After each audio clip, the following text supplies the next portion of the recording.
Welcome to The Ripple Effect with Soria, where we discuss personal development, the entrepreneurial journey, and impact. Here is your host, Armando Soria. What's up, everyone? Welcome back to The Ripple Effect with Soria. I'm your host, Armando, and Happy New Year. Today, we have a very special guest. I am very excited to introduce you guys to my friend, Mr. Alex Duta. Alex is a co-founder of an 8-figure restoration company out of Chicagoland area. He is also founder of Albi, which is a powerful software. Suffice to say, we use it as our CRM, job file management software, as well as our mitigation data software here in our restoration industry. And he's also a father, a husband, and now an author of his latest book, The Restoration Millionaire. Alex, what's up, buddy? How are you today? Hey man, Happy New Year. Thanks for having me here. I'm super excited. I love everything you're doing and I love following your journey. And yeah, super honored to be here. And thanks for that intro. It was great. Yeah, awesome, man. No, I appreciate you and your time and your patience. I know that technology gets a little wild sometimes, so I'm glad we're able to make this happen. Alex, I know I just gave you a brief intro, but if you could do me a favor and just maybe dive in and tell us a little bit about yourself to our audience. And just so you know, our audience, we have all sorts of different entrepreneurs, from restoration companies to all sorts of realtors and property managers and arborists and landscapers, and thank you all for listening. But just wanted to give you just that note. And I know a lot of what you talk about is broad enough where it's going to bring value to across all industries. But with that being said, Alex, if you don't mind giving us a brief intro. Yeah, absolutely. I'll try to be very brief here, but been an entrepreneur my whole life. Only job I had was when I was 15 at a local car wash. But other than that, did all kinds of weird entrepreneurial stuff. Within high school, I had a snow removal business. So we'd basically go plow driveways and commercial lots in between school and non-school hours, and sold a lot of t-shirts and promotional materials to car dealerships. Did that gig for quite some time. And then straight out of high school, my dad and I were kind of strategizing as to what was next. My father had grown up in the trades, first generation immigrant to America from Romania. He had done a lot of subcontracting work in the restoration industry. So I kind of grew up seeing him, basically rebuild, 2 to 3 story buildings after they burned down. And we were sitting and strategizing, hey, what's the next thing that we could potentially do together? And we came up with the idea of, hey, instead of being the subcontractor for restoration companies, why don't we just become the main big deal of a restoration company? So that was in 2014, started on a mission, each of us to have a truck, each of us to make $100,000 a year. And that quickly grew to, like, today, Romexterra has, 80 some employees, about 30 trucks throughout the Chicagoland area, pretty mature company and a leader within this market. And while building Romexterra, the funny part was we realized that there was a lack of technology within the restoration space. Yes. And we wanted to solve it just for ourselves first. So the concept of Albi started as, hey, can we build an end-to-end workflow management tool that can handle jobs from the minute the phone call comes in to the minute we get the payment? And we built the POC for ourselves. I partnered with my best friend from college. He was a engineering whiz working at another software company on his way to Microsoft, and we built it. And then we went into the, some conferences and such and talked to some friends in the industry. They're like, I want to buy that too. I'm like, it's not really for sale. I had no idea what was going on with software, and I had no idea how to license software and such. And that kind of sparked the light bulb. And Romexterra had gotten to maturity. We really didn't want to add multiple locations or do anything crazier of that sense at the time.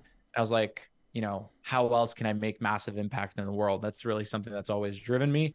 And I read more into software, and I saw software as this apartment building that you can rent to tens of thousands of people, right? Once you build a building.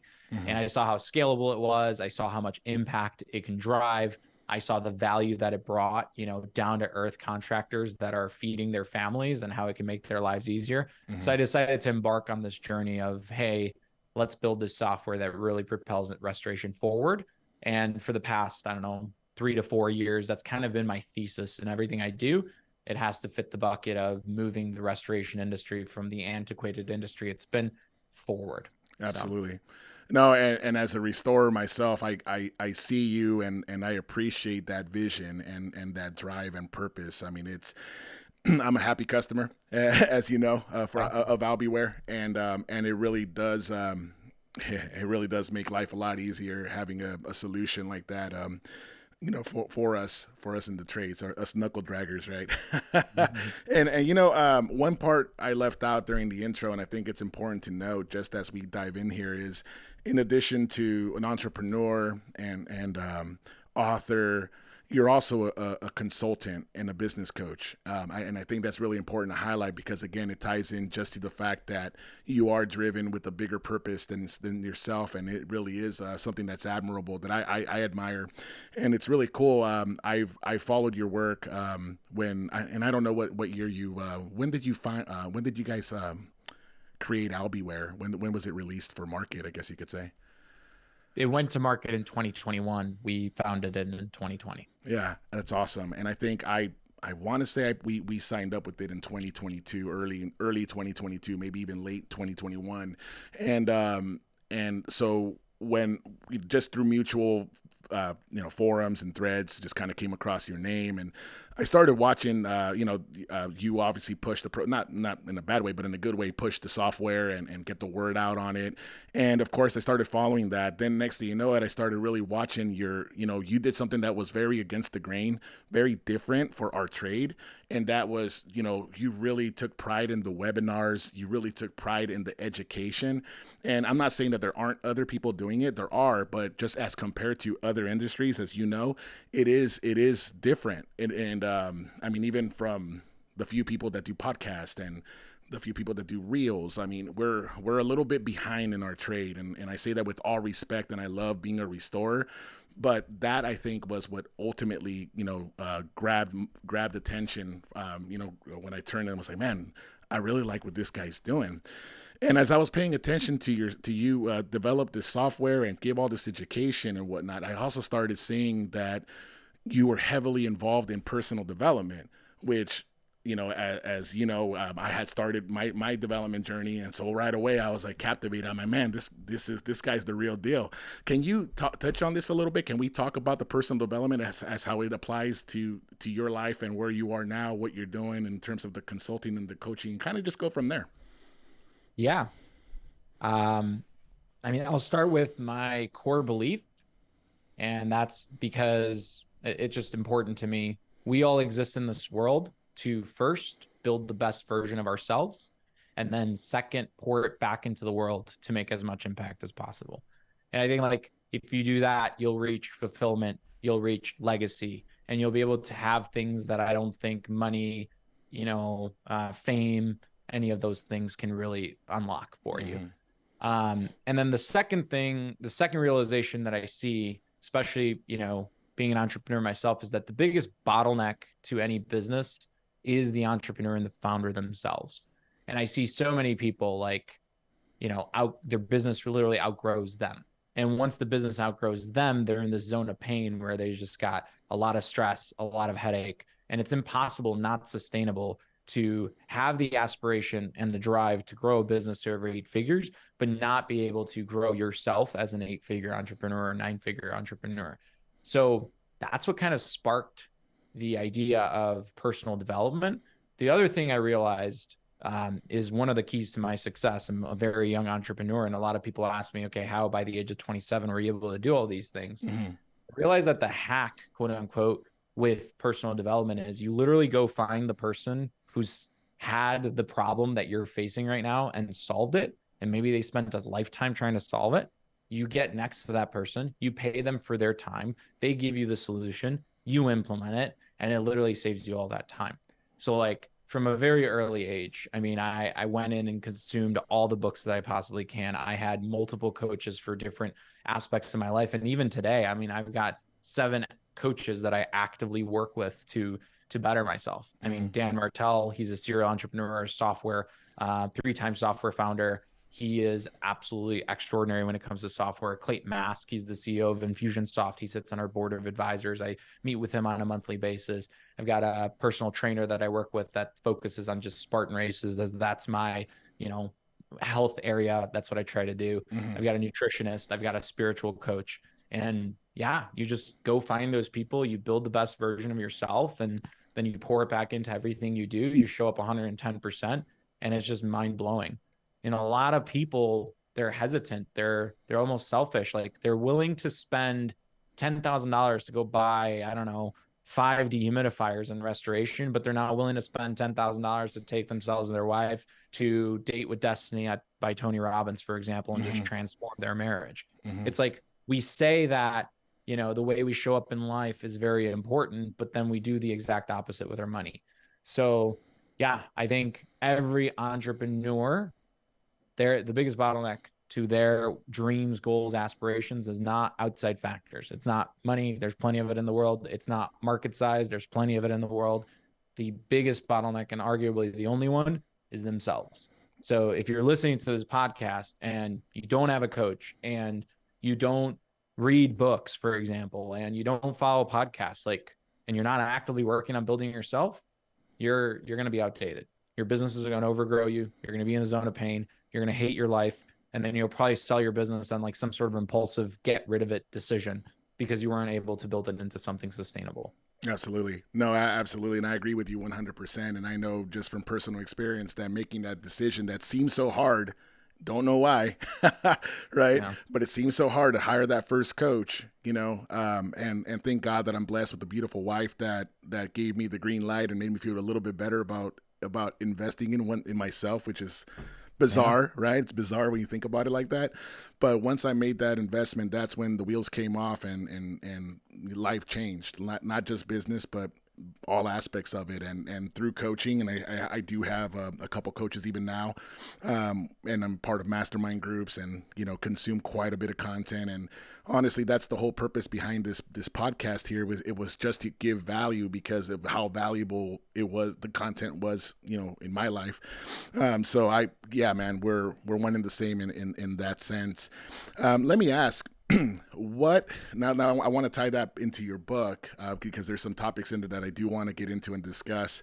And let me ask, what inspired you? I'm sure there's some tie in here, but what inspired you ultimately to write the Restoration Millionaire? Yeah, so I think a couple of trends that I noticed. So I realized, first of all, the value books had brought me. So I read a ton of books, and I'll take everything from books and implement them within my business, and I'll realize how much they've impacted and how much impact they've made. So I kind of took that trend, and then my mentor, Dan Martell, wrote Buy Back Your Time, and kind of explained to me the process that he went through to write it and such. And it ended up being, you know, a Wall Street Journal bestseller, and it ended up impacting a lot of lives. And I was like, okay, well, there is no restoration specific self-help book. Mm-hmm. This probably won't be a Wall Street Journal bestseller because restoration is super small. But you know what? I think that there's the need for here's tactically how to grow and scale your restoration business. And here's my story with the good, with the bad, with the ugly, right? I mean, we go through all kinds of low parts of my life and high parts, and we go through mistakes and hurrahs, right? Mm-hmm. And yeah, that was the goal. It was basically, hey, restoration doesn't have a business self-help book. It's my mission to propel that industry forward. So, hey, let's bring the restoration industry the book it needs. And it's crazy. It just launched like not even a week ago, like January 2nd or 3rd was when it quote unquote officially launched. And I mean, blowing up, you know, hundreds of people have already bought it. I'm getting messages like, I'm blown away. It sounds like you're speaking to me. Like everybody is just, wow. And it's like, if you would have them read other books that talk about the same principles, it wouldn't speak to them the same way because it's not restoration specific. Mm-hmm. So it's basically all that knowledge, all that coaching, all of the books that I read applied to restoration, put through the ringer in restoration, synthesized, and then packaged up together into Restoration Millionaire. That's awesome, man. Yeah, no, I just got goosebumps because I'm thinking about this, and it's just what's so cool about that is the veil's been lifted. You know, it's like they took that pill in the Matrix, right? Now you've opened up the world that, you know, it's awesome. It's incredible. Yeah. And what's really cool is you know, you've been educated, you've been coached, you've been mentored, but you've done it, right? And then beyond that, and this part was really, I didn't even consider it when I was listening to the book because I have the audio book. you have so much data built in just because of this, because of Albiware and how that ties into your experience as a consultant and a coach. That's like, well, yeah, dude, you have, you have all the information there. So like, absolutely credible, right? Just a credible source of real raw data that's worth a listen. And I encourage all restorers and even non-restorers that just want to hear a really good book to pick it up. So that's really cool, man. What I also liked about it is just from the jump, I believe it's the second chapter, and correct me if I'm wrong, but one of the first things that you aim to do before you started getting into the tactical or the tactical advice and information, the first portion of the book was on mindset, right? Overcoming mindset. And could you touch on that? Yeah, absolutely. The restoration industry is absolutely wonderful. And I think it holds true for maybe a lot of other industries like HVAC, plumbing, real estate. We love to get nitty gritty on the like technicals. Like in our industry, we have a bunch of resources out there like the IICRC on how many air movers it takes to dry a building and such. And then you'll see a lot of successful restoration entrepreneurs that don't really geek out over these things, right? And they end up taking their businesses to wonderful heights, and you sit to try to have a technical conversation on how to dry a building with them, and they really just won't be interested in that, and they really won't follow along. And the little guys are like, oh wow, how did this guy get that big without knowing all these technical things? And at the end of the day, it's mindset. It's, I talk to a lot of people, hey, what'd you do this year? Oh, I did 600,000. What's your goal for next year? 700,000. I'm like, dude, there's people out there that have done $1 million, $2 million their first year. You can do it too, right? And if you only set your mind to something small and you only dream small, you'll only do small things. But like if you dream big and you give yourself permission, that's another big thing in restoration. A lot of these people come from being employees within companies, right? And even like a small little company will generate good cash flow, and then imposter syndrome kicks in. Like, what did I do to deserve this, right? And then the mind just plays games on you, and it holds you back. So the first 2 chapters were basically, hey, what's your mind operate like? And then we also talked about in chapter 2, the Jacks and the Georges. There's like 2 different types of the brain.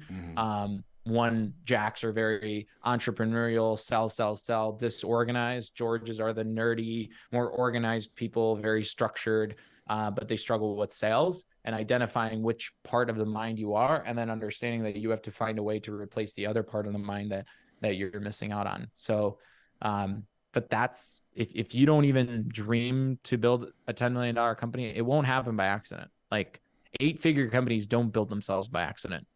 They build themselves by somebody intentionally saying, this is what I'm going to do. Here's how I'm going to get to it. And then every single day making a step towards that. And yeah, that's another principle I believe in, is life by design versus life by default. So if you don't dream, if you don't design your life, if you don't have aspirations, you'll get to the default. You'll get pulled in a million different directions by your environment, and you'll just accidentally end up somewhere. Accidentally end up in retirement. It might be good retirement, it might be bad retirement, right? If you believe in life by design, meaning you're designing your future, you're step by step knowing exactly where you got to get to. And if I wake you up at 2:00 in the morning and ask you, where do you want to be in 5 years? You know the house, you know the car, you know the impact you have on the world and stuff like that, and you work towards it, you're going to naturally and intentionally build a life versus it just flying by and it just happened. Yeah. Yeah, man, that's incredible and so powerful and so true. And it's so funny because even with the personal development that I had to this point, now when it came to December of 2023, there I was, and I like to whiteboard, so I start kind of going Rain Man on it. I started writing out my goals, and not like a New Year's resolution, but an actual goal, right? Like what I'm going to do with the company and trying to work on the vision of the company. And a couple points there, but I'll finish this first thought. And when I wrote it out, full transparency, we got over the 7-figure threshold last year, which is incredible. Congrats, man. Thank you. And I know we could have done it sooner, but it was that mindset that held me back. Right. So now here we are. We got to 7-figure company. Like, okay, cool. A little bit of imposter syndrome sinks in. I'm like, okay, cool. But no, I'm going to shake that because I know, I'm doing some work on myself to overcome that. And then I write out the goal. Right. And I remember my coach, Chris Warrens, he looks over, we were on a Zoom call and I flipped the board over and I showed him because I wanted to show him something specific, but his eyes went right to the number I had wrote and he goes, dude, you gotta bump that up. You gotta bump that up. And I realized that what I was doing was the same pattern that I've had for a long time. And even though the number was bigger and it's still pretty intimidating, to be honest, just because, overcoming limited mindset and all that good stuff, I was still putting something down that I knew that even though it's a hard number to get to, I knew that it's still staying within a comfort zone. I'm living in comfort. I have this pattern of staying within comfort. And it was incredible to see. And I'm like, man, I've been into this personal development for some time and I'm still a victim to this, right? And so when I had him in one ear telling me, hey man, we got to bump that up, and I had Restoration Millionaire in the other ear, the light came on again, man. So even then, man, we're constantly learning, we're constantly evolving, and you're constantly taking in the good, or bad content that's out there. And so surrounding yourself, like you said, with the people that have done it, surrounding yourself with people that are doing the things that you want to do or have accomplished the things you want to do is just so huge, because it's a never ending battle. This personal development thing, there's no end date to it, right? It's just continue to evolve and grow. And it's pretty incredible. Yeah. Yeah. The one thing I want to kind of chime in on what I learned about the comfort zone and what stuck with me. I think I was listening to maybe Gary Brecka's podcast with Joe Rogan. Gary Brecka is like a mortality expert, but he was basically, and it might not have been him, and maybe I'm just attributing it to him, but he was talking about how, comfort speeds up degradation. So a lot of people, the American dream is to work till you're 50, 60, whatever, and then retire, stop doing anything, right? And then when we look at the classes of the population over 60, 70, and so on and so forth, of the people who are sedentary, they no longer do stuff and stuff like that, and they're living the dream, they're resting, they actually degrade at a faster rate. Like your body, once you're at rest, right? And I wouldn't call it rest, but let's just call it a sedentary lifestyle. That's when the issues start coming in. And like there's a direct correlation in my brain between comfort zone and degradation. I can stay uncomfortable and live longer and do more, or I can get in my comfort zone and then start sliding off. So I do think like your goals should scare you a little bit. Like they should be to where if you tell it to the average person, they're like, you're fucking crazy. No way. Right. Because there's people who have done it. Like there's $1 billion a year restoration company and a few of them in the market. Like if that person could do it, why can't you do it? They've got 2 hands, 2 feet, 1 brain, 2 eyes, 1 nose, They weren't born in some super rich family with so many things. Right. So yeah, super relatable, man. And like I said, that chapter in that book, when I kind of stopped me in my tracks, you told that story of the guy who goes, oh, my goal next year is 500,000 or 600,000. I'm like, yeah, that sounds familiar. Yeah, exactly. Yeah. And it starts shifting, right? Because once, Maslow's hierarchy of needs, once you hit a certain revenue threshold, like there are studies out there that once you hit over $90,000 to $100,000 a year, the amount of more money doesn't necessarily bring happiness, right? Because you've already fulfilled like the basic needs and overly the basic needs, right? Yeah. So you need to find, okay, well, what's that bigger fulfillment driver? And it becomes less about, direct cash in my pocket and more about value that you're bringing, legacy that you're leaving behind, how many other people are you impacting and stuff like that. So, but I'm glad you have a coach that pushed you harder. And I'm glad that the chapter in the book, helped you, reinforce that for you. Yeah, no, absolutely. And I appreciate that, man. So let's talk about, the George and, what was the other one? George and Jack, man. Because that's something that I just want to touch on because it's just so relatable because you're either one or the other. You know what I mean? Yeah. So can you talk about George and Jack? Yeah, absolutely. So my publisher and I sat down, and my goal is to eventually have a Wall Street Journal bestseller. And I'm like, I think we found the topic that we're going to write about. And the title of the book will probably be Hustlers Fail at Scale. But the concept of George of Jack kind of outlines this dichotomy that I oftentimes would attribute my success to. And when I was working with my father, I would always tell people, like, we were two completely different human beings, but together we were unstoppable. And what I mean by that is, when we first started, I was 18-year-old crazy kid who had nothing to lose. Like, wake up at 2:00 in the morning, go chase a fire, like fight for everything, whether it's right or wrong, like fire in your belly, hungry, yada, yada. Right. My dad had been through the ringer, had lost a couple of times. He would always say, hey, I'm older. I can't lose as much. I can't take as much risk. Personality wise, my dad was very organized, very analytical. He'd always look at numbers. He was really good with math, a lot better than I was. I was good at quick math. He was better at like analytical math. You would ask him, hey, where's the drill in the garage? He would tell you it's on that back wall on that specific shelf right there, right? Yep. Me, and I was losing my wallet every morning. It took me half an hour to find my wallet in the morning, right? Yep. So completely different personalities. But as the business evolved, I realized that if I can jump forward with something super high risk, but then also convince my father, who did the analytical process on it, it was probably a good idea. And I think had my father not been involved in the business, I would have probably broken my neck. Had I not been involved in the business, it would have grown as exponentially. So then, as I advanced into the career, switched over to the Albi side, I started doing a little bit of private coaching. And I had, I have 5 private coaching clients, and, I had 2 separate clients kind of come up to me. One of them was running a, $10 million plus restoration company that he had grown over the past 5 years. And it was just absolutely amazing, cash flowing. The problem was the company was huge. There was no levels of management. Everybody was running around with their hair on fire. There was no standard way of doing things. Yep. People were quitting left and right. People were just on the verge of burnout, and the guy was about to lose his mind. He had grown himself into the zone of pain where he hated the fact that he had this giant business. And then on the other spectrum, I had a client of mine call me. I was on a beach in Mexico. I answer, and he's like, hey, I'm out. I want to get out. I want to sell my business. I'm like, great. Let me hook you up with some people. Where are you at revenue wise? Where are you at EBITDA wise? And he was like $500,000 a year of revenue. I'm like, dude, it's going to be an asset sale. You're not going to get anything. Why not fix the business and grow it? Well, I just can't get the sales off the ground.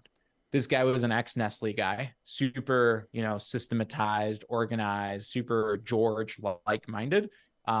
Create an SOP over everything. His company had way too many SOPs for the size of the company that it was, but always struggled with the sales. And it became clearly evident that there's 2 sides of the brain. And then when I started researching it for the book, I realized that, this same mindset existed in Rolls-Royce and Walt Disney and a bunch of other companies. And it's like, they're 2 different sides of the brain, and understanding which one you are and how to complement it is absolutely very important.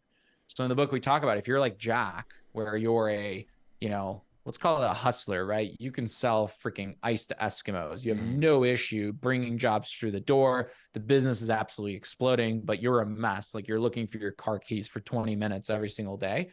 You need to understand how to complement that side, and you need to work on your George side, not put more fuel on the fire on the Jack side. Your ego wants you to put more fuel on the fire on the Jack side because that's where you get reward, right? But you will break your neck if you outsell yourself and outsell the organizational structure of your company. Now, as a George, you need to stop focusing on the meticulous organizational stuff and figure out a way that you can actually get outside of your comfort zone and actually sell your product or your service. Because no matter how great and meticulous and organized and polished your product and service is, if you can't get it out there into the world and convince people of the value of it, your business will not grow, right? So that's pretty much the moral of that chapter within the book. First of all, it's identifying which one you are. And then second of all, it's understanding that you need to add more Jack to your George or more George to your Jack, depending on what side you are. And there's different ways you can do it. One is like working on that area of weakness. Like, I've become a lot more organized, a lot more systemized than I was, 6 to 7 years ago. But at the same token, my co-founder Shamoil here at Albiware, he's 100% George, right? And we work so well together, right? I drive sales. I'm the one in front of the investors, pitching the vision, driving the money, all that stuff. he's sitting there running the engineering team, which is very technical. He's the one who actually wraps his head around the big vision and figures out how to actually tactically execute upon it. And we do super well together because of that. Yeah. Yeah, no, absolutely. And so as a Jack can become a little bit more George-like, and a George can become like Jack, right? But it's 100%. It's definitely a dive into oneself and putting ego aside and identifying your gaps, right? It's kind of funny. I've worked for both. I was an entrepreneur, operations manager for a large franchise for about 14 years before going off on my own, and different franchises. And I worked for a George and I worked for a Jack, and it's kind of funny because innately I'm more of a, I'm definitely more of an implementer. I want to get out there and just get to work and do it and fly by the seat of my pants and just get it. And so slowly I started realizing, thank God I realized it early on, but now it's funny because of reading your book. I'm like, man, okay, do I have too many systems for the size of my organization? So then it's just a constant adjustment and tweak and balance. And it's pretty cool. But again, relatable. Yeah. I'm glad, man. I'm glad. Yeah. So you after you identify yourself, after you identify mindset, right? Then comes on the technical stuff. Do you want to touch a little bit about, without giving it all away, just to share? No, we can give it all away. There's no such thing. Well, you ask me any question, I give it away. Like, I don't gate anything. Sure. Anybody can copy anything. Like, I'm all for it. Right. So yeah, we can give it all away. So, no worries. so let's get into talking a little bit about some of that. So first off, to start off, I another part that really jumped at me was when you were talking about, and again, you'll see why I'm pausing here, but is CAC, right? Yeah. So of course. So when you're talking about, you shared this story, and I can't remember exactly what the revenue was when you were speaking to maybe a friend or a client, and they were doing some pretty killer numbers, and then you started asking him about his CAC, and you started asking him maybe about his EBITDA, and they looked at you and kind of, huh? Yeah. Right. And what in case some of the listeners are thinking that themselves, I love the fact that you hit the nail on the head, and you said that in restoration specifically, and I'm sure it's relatable again across other industries, but you can be successful. You can find success in spite of yourself. Yeah. Right. 100%. Or in spite of some of those shortcomings. And so, yeah, you start producing these, numbers, and you start getting in. Okay, cool. We built 7 figures. Well, what was your customer acquisition cost? Yep. Well, I don't know. So let's touch on that a little bit, because understanding this part of it would be a good segue to the next part, getting into the fishing holes and everything else that we you write about in the book. Yeah. So when I transitioned out of restoration world, which it was just my father and I, no outside capital, and moved over to the software world, right out of the cuff, I started having a pitch to these investors. And I started seeing how investment funds, venture capitalists work and stuff like that. We went through Combinator, which was like, I don't know, call it the Shark Tank of software. Anyway, raised a couple of rounds, and then eventually had a board of basically board members at the company. And one of the board members that came in, Joey Kim, him and I are super close now, super tight. He was an ex-McKinsey consultant, and he actually worked on a lot of different projects. He'd go into big companies with big problems and fix them. And I would always get grilled. And we were like maybe $1 million to $2 million a year of software at the time. And I would get grilled on all these nitty gritty things that I never once had to talk about, like what's gross margin, what's CAC, when you think about scalability, how are you going to scale, stuff like that. And then as I started learning more, I had some friends who ended up selling their restoration companies. I started learning more about valuations. At Albi too, I learned how the markets value a company and how it's all a multiple of something. And I realized that all those numbers and all those metrics were super important and drove decisions. And I realized that in the restoration industry, we barely track any of them, right? In the restoration industry and most home service industries, I bet you a lot of owners don't know exactly how much revenue they produced within a year. I bet you most restoration owners don't know the difference between accrual revenue and cash revenue. And then you dive deeper into things like CAC, customer acquisition cost, right? No clue. You dive even deeper into EBITDA, for example, which Jeff Moore and I had a podcast together. He's the president of ATI. He only learned that term like 5 years ago. And they're like a multiple 9-figure restoration company that's acquiring other restoration companies. And like EBITDA is basically the bottom line number that is used to calculate the valuation of a restoration company. So I don't know like how deep you want to get into it, but the way I look at numbers is like, if you go to the hospital and you've got heart pain or you've got some sort of issues, they hook you up to a bunch of machines and they spit out certain numbers. And based on that data, they make certain prescriptions and recommendations. When it comes to your business, you need to have a good handle over the numbers. So that way you can understand what things are going well and what things aren't. So that way you can make the right decisions. Just running the business based off of sentiment, like I can't even tell you how many times I've felt like the business was going good and I looked at the numbers and it was going bad. And I can't tell you how many times, and actually more times it happens where I feel like the business is going bad or it's not moving fast enough. And I look at the numbers and compare them to before and they're going super amazing. So I'm a pilot also. Last thing I'll mention, I'm a pilot. I fly little planes, instrument rated. And part of the instrument training is learn how to fly in the clouds where you can't see what's going on outside. So your eyes can't tell you if you're sideways, upside down, right side up, and so on and so forth. And the number one thing they teach you there is trust your instruments. And sometimes your gut will tell you that you're going to the right, but when you look at the instrument, you're actually going to the left. And that's actually how the Kennedy member, who was a pilot, actually died, because he got himself stuck into cloud conditions without knowing how to trust the instruments. So number one advice to anybody, any entrepreneur, is like, really know your what's called unit economics, right? Know the fundamental parts of your business.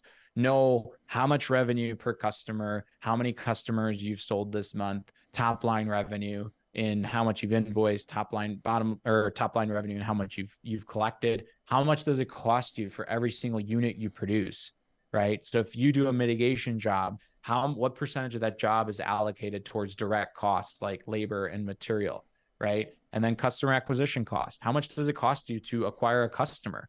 Does it cost you more to acquire a customer off of one channel versus another? Like if billboards are super expensive, but word of mouth is super cheap, why in the world are you spending all of your money and time and effort on billboards when you can spend more of your time, money, and effort on, word of mouth? A lot of times as entrepreneurs, we want to please everybody, right? So a lot of restoration companies will start doing mitigation work, which is the emergency work. And then all of a sudden they want to become rebuild companies. It's like, whoa, like what is the cost of goods sold for rebuild? Is it really worth it to go into rebuild? Or do you end up just doing this much more work, but at the end of the year, you make a lot less money, right? Because I've seen $1 million restoration companies that bring in $400,000 of free flowing cash flow. And I've seen $3 million restoration companies that are negative cash flow, right? So just because you went from 1 to 3 doesn't necessarily mean you did the right thing. So it's very important. And we can sit here and talk about numbers and they're not super sexy, but the business part is data-driven decision-making. If you're about to make a decision, you need to know all of those metrics and how all those metrics impact the decision you're about to make. Yeah, no, that's awesome. And that's perfect. That was the perfect explanation that I was looking for without going cross-eyed and too deep, right? Just because it's heavy, right? It's the unsexy stuff, right? But that's also, like you said, that's how you're going to land that plane. Yeah. Right. Georges love this stuff. Jacks, they'll run away from it. They don't want to hear it. They're like, I don't care about CAC. I don't care about that. Just put more jobs through the door. Georges will over geek out on everything. And then they'll be afraid to take a step in the other direction, That's it. So you got your mindset, developed. You figure out if you're a George or a Jack, you got your numbers in check, right? Now what? Right now let's move into there's a lot obviously between now and then, but let's go ahead and now and turn the page into getting into the fishing holes, right? Because that's kind of that's the sexy stuff for me, right? Because I wonder what personality I am, right? Of course. Yeah. So once you've got your mindset clear and you understand how to track things, you need to have a strategy on how you're going to get where you're going to get, right? So I guess the first question is, where do you want to get? And that's where like the 4D dream comes into play. Where do you see yourself in 5 years? Is it $10 million of revenue, setting that flag, whatever it may be? And then the second question is, well, what's the strategy to getting there? And I created in the book for restorers the Restoration Millionaire method. If you were to throw me into a random market today and you were to have me build a restoration company from the ground up from 0 to 8 figures, so $10 million a year, what would I do and how would I do it? And it's a 5-year plan. And the Restoration Millionaire method focuses on things that I didn't do that I should have done, right? So I didn't necessarily follow this when we were in the Chicagoland market. This is just what I would say if I were to do it all again. And to get to your first $1 million, so if we talk about fishing holes are different areas where we fish for work in, right? And then services are different, like service offerings that we have. The first step, fishing hole 1, will get you to about $1 million. And I'm a firm believer that every single restoration contractor listening to this podcast that hasn't driven at least $1 million of revenue from online marketing, they're doing something wrong. So they should go. My private clients work with James LaRosa from Restoration Growth Partners. They rebranded because there was 2 companies. But anyway, he is a guru in the sense of he will get you to $1 million a year with online marketing. Obviously, you can't guarantee anything. And then obviously there's the thumbtacks and the Google guarantees and a few other options. But, the first step is focus on one service, emergency service only, mitigation only. It's the most profitable in our industry, and focus on one fishing hole. Don't try to go after all the services in the world, because then your attention's all over the place and you'll screw them all up. And do not try to blitz the entire market and go after all the agents, all the plumbers, all the property managers, all the online marketing, sign up for all the TPAs and all that stuff. It just won't work. If you focus on one thing, dominate one thing first, that's kind of the step-by-step process. So then the second step, once you've crossed $1 million, so you get to about 3, is introducing a new fishing hole, because online marketing will only get you so far, but only one. So you're going to go after relationships. That's what I prefer. You can pick whatever you want to go after. Rich Ellie Mordecai, for example, who was also on this podcast, is an expert at that. But I would pick one type of person to build relationships with. Maybe insurance agents as the category, maybe plumbers, maybe property management companies, right? You pick one and just one. The reason is, in order to do relationship marketing well, you basically need to take your product or service, meaning restoration, and position it as an add-on service to the person you're marketing to. So you can't just go around with donuts and, free dinners out to insurance agents and get them to buy, because all of your competitors are doing that. So if you want to stand out, you need to go with a claims screening service to insurance agents, for example. And in order to do that right, you need to focus on just insurance agents, right? So to get from 1 to 3, your emergency services only, one service offering, and then 2 fishing holes. Online marketing will get you $1 million, and then the other $2 million will come just from insurance agents.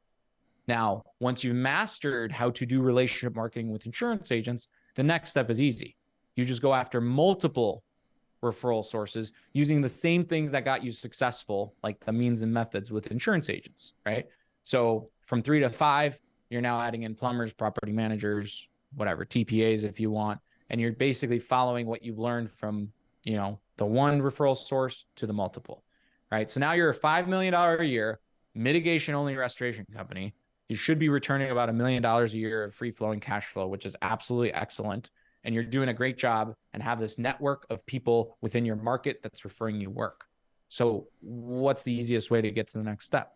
Well, now, since we have all these referral sources, we can explore adding on another service, because every single emergency service job can turn into a reconstruction job. We don't want to do it early on, because the juice isn't worth the squeeze. Reconstruction services give you like a 50% gross margin. They're very labor and material intensive. They're specific. The homeowner's nitty gritty, right? You can really break your neck and screw up early on. Emergency services, 2 to 3 days, you're in and out. It doesn't require a lot of skill to do, right? So you get from 5 to 7 or 5 to 8 by adding on multiple other service types, right? So now all the mitigation services turn into recon services. And then after 8 million and beyond, you can then think about how you expand your territory. So at the beginning, you do not want to cover the entire metropolitan area of LA or the entire northern state of Illinois. Mm-hmm. You want to have like, a 30 to 40 mile radius, right? And just be super laser focused. Then you start expanding outward.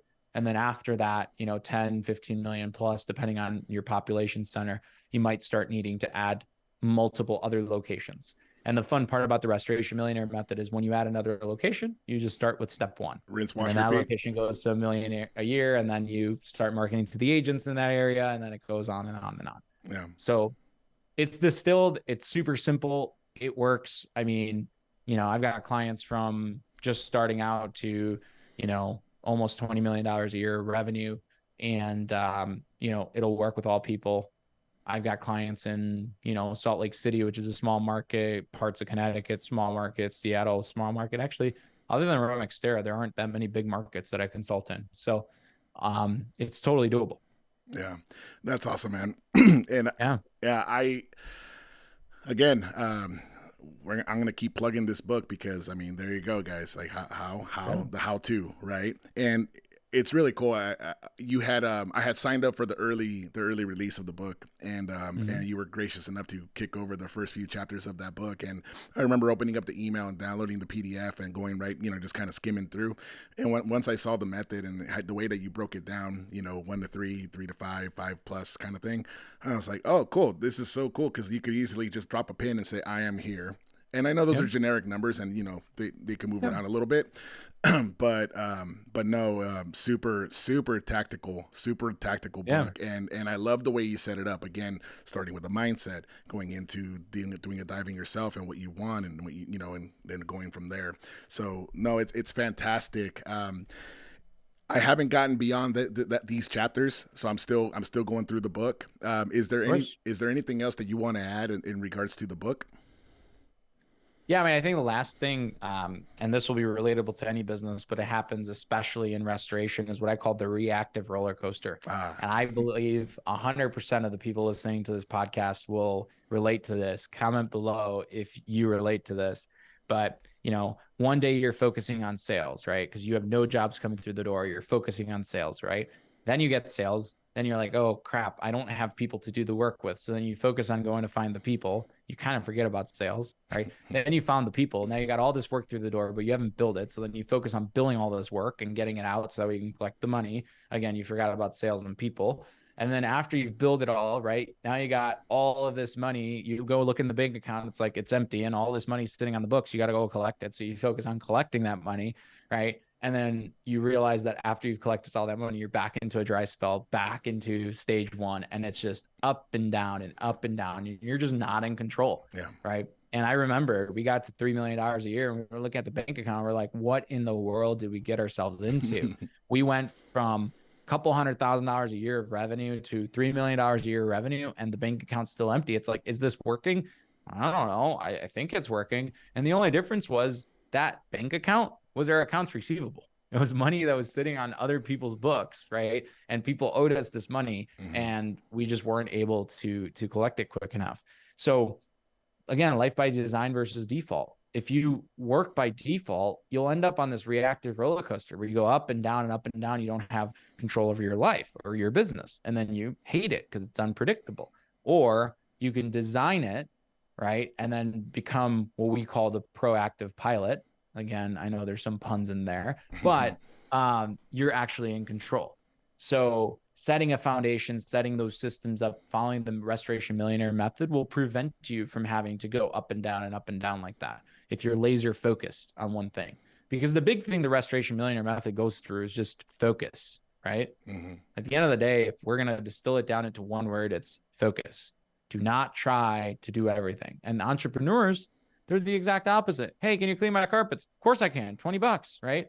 Oh, wow. We should start cleaning carpets, right? I had a client who was doing mitigation work who wanted to add, duct cleaning services, and went and bought the shiny toy of a duct cleaning service. And then somebody came with a van. Hey, do you want to buy my van? And he bought it. It's like, dude, hang on a second. Focus, right? Yeah. So yeah, especially for Jacks, that's hard. Yeah, it is. And again, dude, that's, and I'm speaking as a restorer, but damn, this book is so relatable, man. And I forgot, and shame on me for not starting with the roller coaster method because not method, but the roller coaster, right? Because I was on that ride, man. Yeah. Right. And it wasn't until till started implementing systems, and we're still working on things. We're still early in our deal here, but acknowledging that was the first step, was just having that sort of awareness to realize that, hey, something's got to give here, because when I get busy, I'm in the field with my guys and I'm not selling, then we finish up jobs, then I don't have work, and and then repeat. So and you're absolutely right. This is something that I've discussed in-person masterminds with other entrepreneurs who share the same struggle, right? And I love the way that it's like less is more. Focus, zero in on one thing, do one thing really well, and then kind of once you have that in your back pocket, move on. Alex, man, I love the book, bro. And and I'm seeing the feedback, man. I'm seeing the tags. I'm seeing the posts, and it's really cool that it's getting out to this community, because I feel like we've been, as restorers, we have been, we've just neglected this whole journey of personal development, and I know that people are craving it. So you are definitely a pioneer in the industry, and I applaud you for it, man. I really do. Thanks, man. Appreciate you. Yeah. I want to be respectful of your time. I know we got off to a little bit of a late start. I want to encourage all the listeners to go ahead and of course, we're going to drop some links on how you could get your copy of Restoration Millionaire. It is also, like I mentioned, I'm listening to the audiobook, and Alex, he did a damn fine job in narrating that book. Very personable and entertaining and enjoyable read. Is there anything else that you want to add before we close things out? I think the biggest takeaway for anybody listening to this podcast is, don't let your mind get in the way of the goals that you have to set. You can do it. A lot of other people have done it, and the only thing that's getting in your way is your mind. So dream big, no small plans, and follow me on socials. I pour a lot into socials. There's not a lot of monetization or any monetization. I mean, the book you can call monetizing, but I get $1 a book. I mean, it costs more to release the book than I get out of it. But you can follow me, Facebook, LinkedIn, Instagram, Twitter, all of that. I've got a wonderful team who make sure that the voice is heard there. And yeah, restorationmillionaire.com if you want to download the book. We'd greatly appreciate any support there. We've got some aggressive goals, 10,000 copies that we want to sell. There we go. This year. So. Yeah, we're gonna blast it on social. We'll put all your information so people could get in contact with you. I also do want to let the audience know, and stop me if I'm selling the wrong deal here, but you do have a small mastermind group, online mastermind group starting up. If you wanted to get some coaching time with Alex, can people jump in on that? At least right now, right at the time of airing. Yeah. So what we did with the mastermind, and you'll just DM me and my team will handle it from there. See if you're a good fit. It's restoration specific. So if you're not in restoration, it might not be, but there was a bunch of people that were asking for private coaching slots. I didn't have any available due to my time being focused on Albi 100%, but I took one slot and converted it into a group coaching. So basically people get a presentation every single week. It's an 1.5-hour coaching call. And then afterwards they bring their problems in a group setting. So if you're interested, you can DM me on socials. My team handles that. And then they can kind of walk you through the process. And we're not like hard sell. Like if we don't find people are a good fit, we've shied people away. We want you to get the value out of it. And yeah, it's just another, I guess, thing that we do here. Perfect. And I wish we would have, I could have plugged this in if we were going to record a couple weeks earlier, but good luck to you and your in-person mastermind. That's one of the first of its kind for our industry over in Chicago, the Evolve event that you have going on. Great list of speakers. And I, again, man, I'm watching what you're doing, and I'm just, it fills me up, man, because that's exactly down, the path that I want to see in our industry. And again, awesome. I commend you for it. Thank you so much, Alex, for your time and for everything that you do, and for your book and for doing this deep dive, man. It's incredible, full of value. I appreciate you, man. We'll go ahead and stay in touch, my friend. Again, thank you for your time. All right, buddy. Thanks, man. This was a blast. Awesome. Take care. Bye-bye.